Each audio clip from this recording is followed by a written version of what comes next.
ثنائے رسول خدا صلی اللہ علیہ وآلہ وسلم۔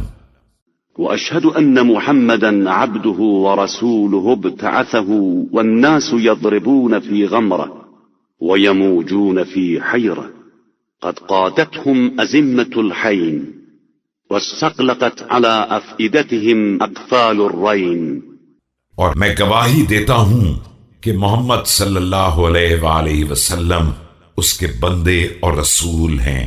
انہیں اس وقت بھیجا ہے جب لوگ گمراہیوں میں چکر کاٹ رہے تھے اور حیرانیوں میں غلطاں پیچاں تھے۔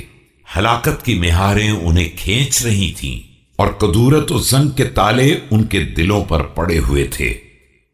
زہد و تقوی اختیار کرنے کی وصیت۔ أوصيكم عباد الله بتقوى الله فإنها حق الله عليكم والموجبة على الله حقكم وأن تستعينوا عليها بالله وتستعينوا بها على الله فإن التقوى في اليوم الحرز والجنة۔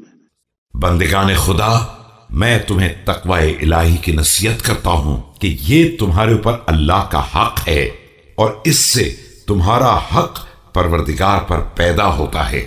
اس کے لیے اللہ سے مدد مانگو اور اس کے ذریعے اسی سے مدد طلب کرو کہ یہ تقوی آج دنیا میں سپر اور حفاظت کا ذریعہ۔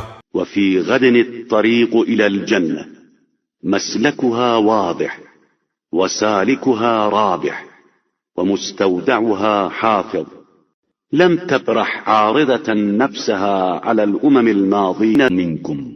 اور کل جنت تک پہنچنے کا راستہ ہے، اس کا مسلک واضح اور اس کا راہ رو فائدہ حاصل کرنے والا ہے اور اس کا امانت دار حفاظت کرنے والا ہے۔ یہ تقوی اپنے کو ان پر بھی پیش کرتا رہا ہے جو گزر گئے